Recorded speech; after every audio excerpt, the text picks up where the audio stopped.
After 1865, the establishment of railroads began to increase business. Basically, the transcontinental building was very risky. Land grants were made in broad belts along the route within these past who knows how long. Alternate square mile sections were checkerboard across the states, basically meaning it was pretty even. 1887, Grover Cleveland put it to an end and through open settlements and the still unclaimed public portions of the land granted areas. Basically, he put a stop to just land granting for railroads. In 1865, there was only about 35,000 square miles of steam railways in the U.S. By 1900, it was increased by 192,556 miles. Land granting was a cheap way to subsidize a much desired transportation system. Cornelius Vanderbilt promised to lower prices, so in return, he granted himself $100 million to basically invest in the industry. He was the first one to replace iron rails with steel rails, which was basically a lot safer and it carried a lot more weight. The Westinghouse air brakes was also a major contribution to the safety and efficiency of railroads. And the Pullman Palace car was described as a luxury hotel on wheels, meaning it was really, really fancy and very lush, kind of like first-class airplanes. Accidents continued almost daily because communication wasn't that easy for people across states. Oh, hey guys, I'm going to my next class, but on the way there, I can tell you a little bit about the benefits of the railroads in the 1800s. One of the benefits was the steel industry was greatly improved by the railroads in this time. Another one is the railroads gave access to move manufactured goods, which helped make fresh markets. And one of the kind of big things that happened was immigration grew and more people could move to the west because there was transportation by railroads. Hey Shelby, have you ever heard of the railroad strike of 1877? Yes. Isn't it like when the railroad workers just sat on the tracks and got hit by trains?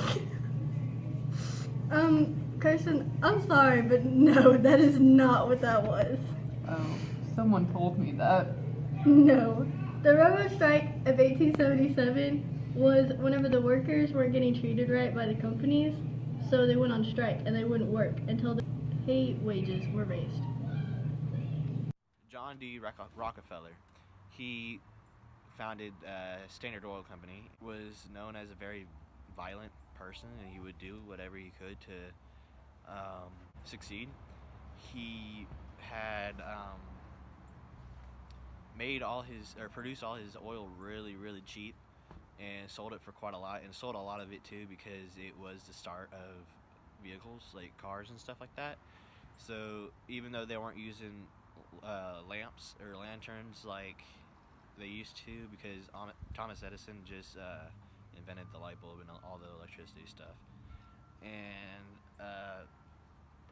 with people seeing his success in the oil company, he inspired others to create small oil companies, and they eventually went huge because they made a whole bunch of money as well by making it cheap.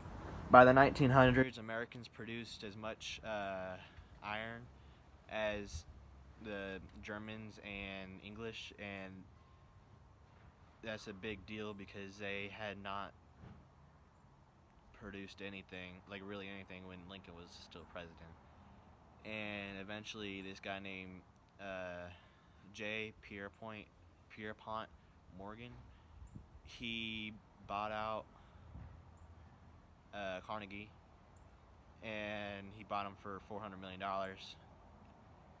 He didn't know what to do with the money, so what Carnegie did was he donated $350 million to a charity of his choice, and probably multiple charities, and kept $50 million because he was a good guy, I guess. And Morgan ended up making the company a $1.4 billion company and the first billion-dollar company ever. Andrew Carnegie believed that wealth was given by God, while defenders of capitalism believed that the poor were poor because of their own The shortcomings. Sherman Antitrust Act was signed into law in 1890, but they didn't really specify what a good trust was or a bad trust. In 1914, however, they revised the law and they were able to make it more specific so they could enforce it.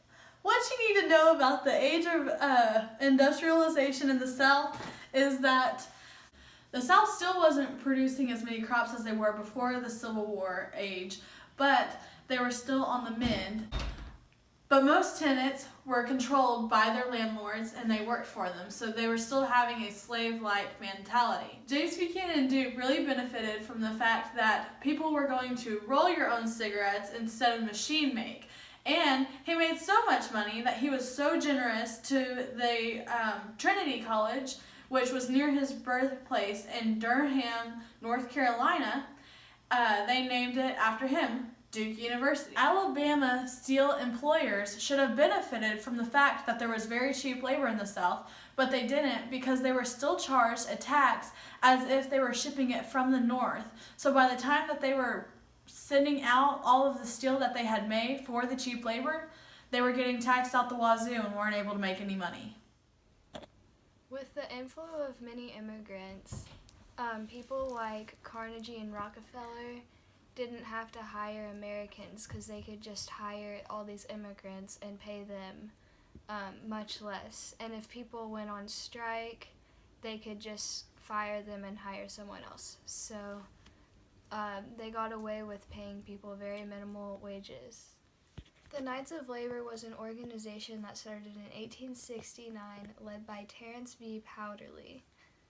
It was good in theory, and at first it was used for good things, like they fought and protested for an 8-hour work day and for a set minimum wage, things like that. But eventually their strikes and protests got very out of hand, and they started doing things like bombing and trying to overthrow the government, basically. On May 4th of 1886, there was a meeting being held to discuss how to handle these strikes. And in the middle of the meeting, the Knights of Labor threw a dynamite bomb on the building, which ended up killing several dozen people.